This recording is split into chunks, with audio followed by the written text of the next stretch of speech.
I'm your host of the Most Local 23. You're joining me for Chapter 9. After a long nap, you finally wake up to the sound of approaching footsteps. How much time has passed? Hours, days, weeks. The spy business can be discombobulating. Your body tenses as the footsteps get closer and closer. Is it No-No with his perilous pharmaceuticals or Frank with his deadly dart? Whoever it is, I'm ready. I'll never talk. I will never break. I'll never betray... Before you can finish your thought, the door creaks open and a bright light shines on your face of your unexpected visitor. Good God, it's you. But how? What are you doing here? How is this possible? Don't worry, Theodore, it's me. Are you alright? You can't speak, but you can barely think, but before you can know it, she's opening the door to your carrier and reaching inside. I managed to bring you this. Her delicate hand, adorned with rings, carefully places a saucer of cat food inside your carrier. Eat, Theodore. You have to keep up your strength. You cautiously sniff the cat food she set before you. I want to trust her, but for all I know, this could be laced with truth serum or worse. Poison. I want to believe she isn't involved. I'll hiss and claw. Tasmania, if that is your real name, what part do you have to play in all this? In an instant, you swipe the bowl clear out of your carrier, sending bits of food all over her. She looks devastated, but for all you know, it's part of the act. You're tired of being made a fool. With your claws out and ready, you hiss and strike at the woman you've loved from the moment you saw her. Dude, what's your problem? Silence, fool. You watch as tears begin to streak down her cheeks. It breaks your heart, but you have to remain focused. How many times had James told you never to trust beauty alone? I suppose you're right not to trust me. I just know that I'm sorry, Theodore. I'm sorry about everything. With that, she heads towards the door and makes a retreat, leaving the light on behind her. You're finally able to get a sense of your surroundings. Well, that went well. Didn't I tell you to be quiet? We might be stuck together, Cat, but that does not make you the boss of me. No, but I am the only one who can save you from becoming Mr. Big's personal plaything. Now, if you don't mind, I need you to think. Tasmania's involvement, it complicates things for me. She seems nice enough, although it looks like can be as deceiving. She almost reminds me of Mabel. I miss her. You watch your tongue. Tasmania's nothing like your Mabel.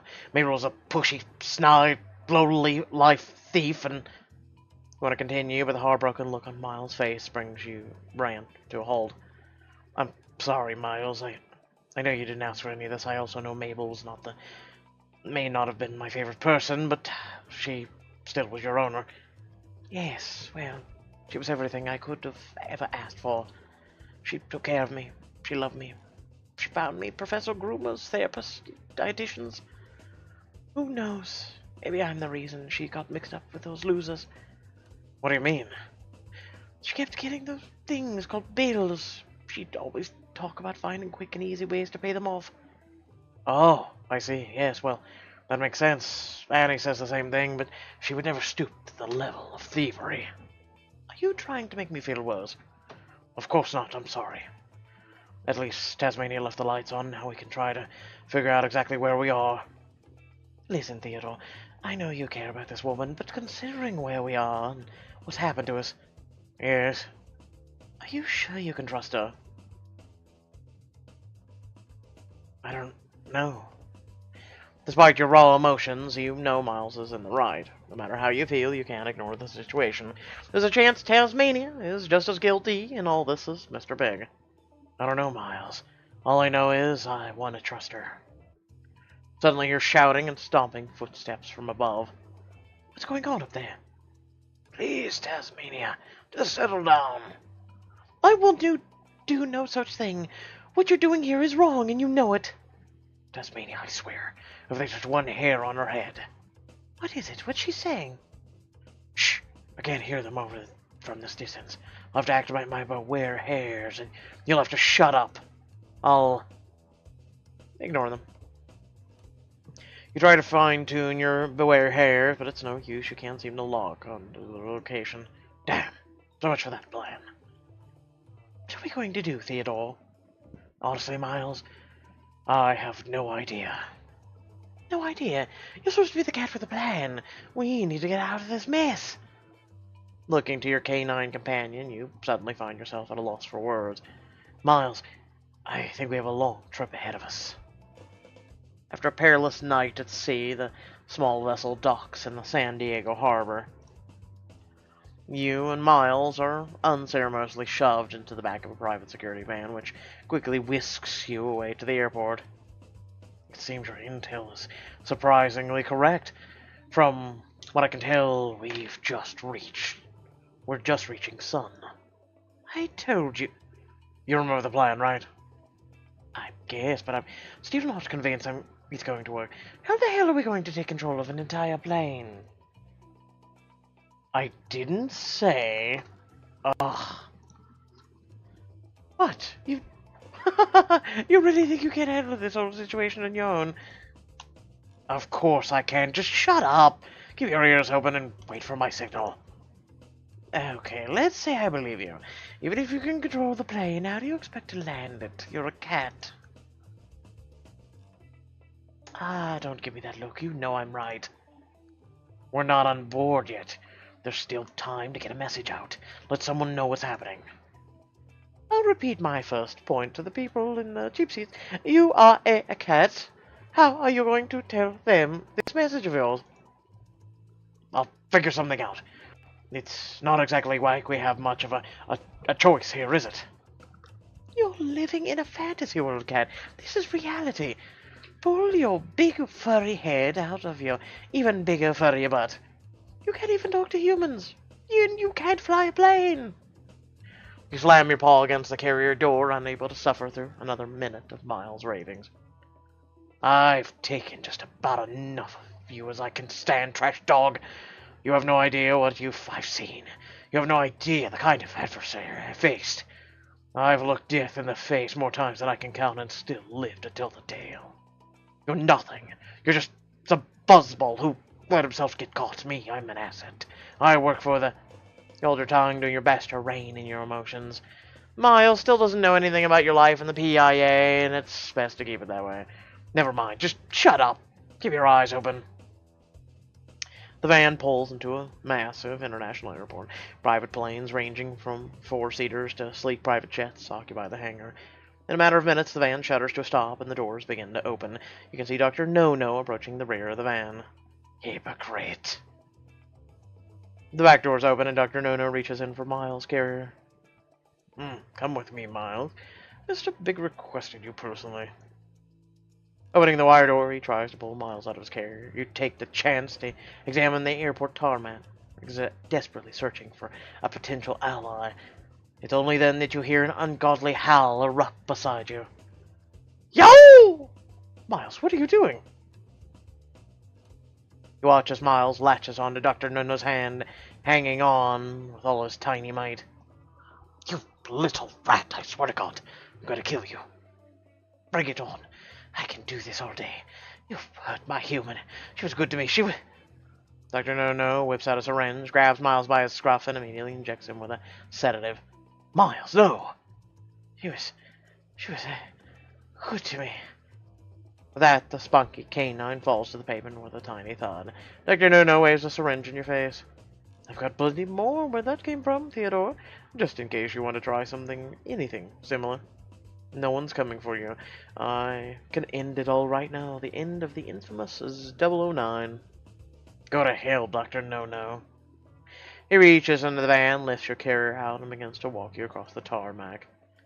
Moments later, you're tossed onto a luggage car, being loaded onto the jet by a solitary baggage handler.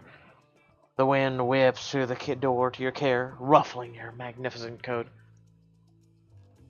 Even when you manage to get captured, you still look majestic.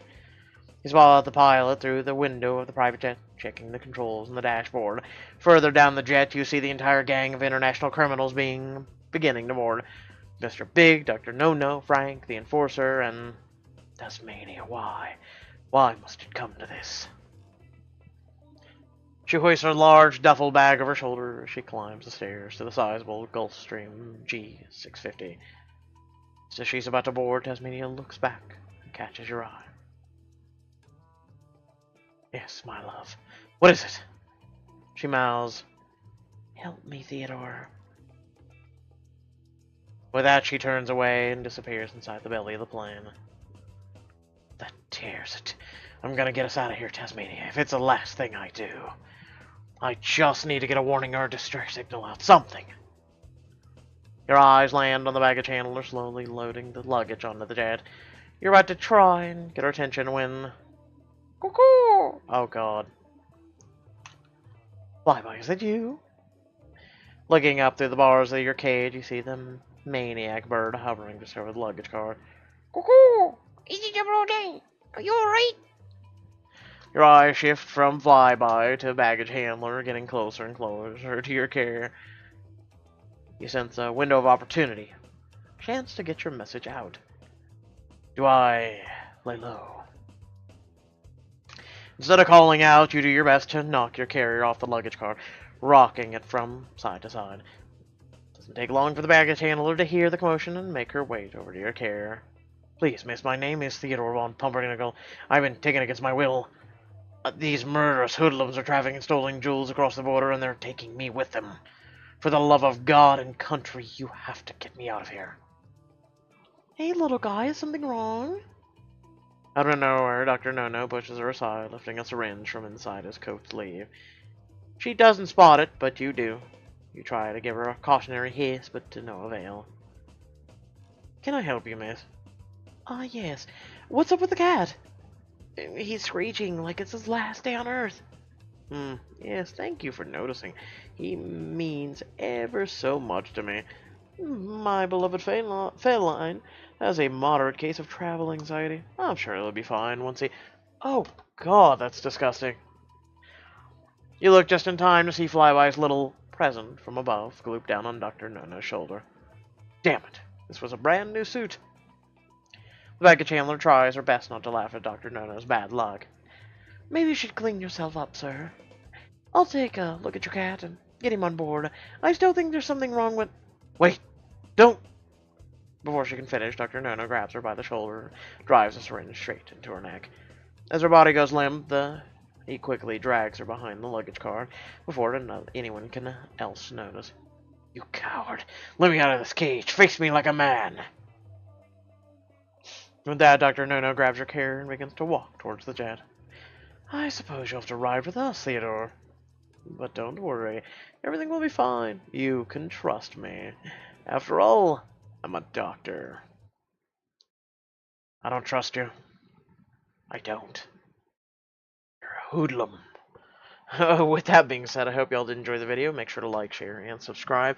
Head down the description below. Links to social media, our Discord, and a few links to support me and my content. Sorry I'm a little bit late today, unfortunately. I am under the weather. For the last 4 days, my brother has been sick. Mainly stomach, like a stomach flu or something. I don't know if it's remnants from whatever I had and we all had for about 3 weeks, but yeah, it's you know, paying me hell, I suppose. So trying to get content out as quickly as possible, as soon as possible, and whatnot. Anyway, without further ado, thank you all for tuning in, and I'll catch you all in the next video. Peace.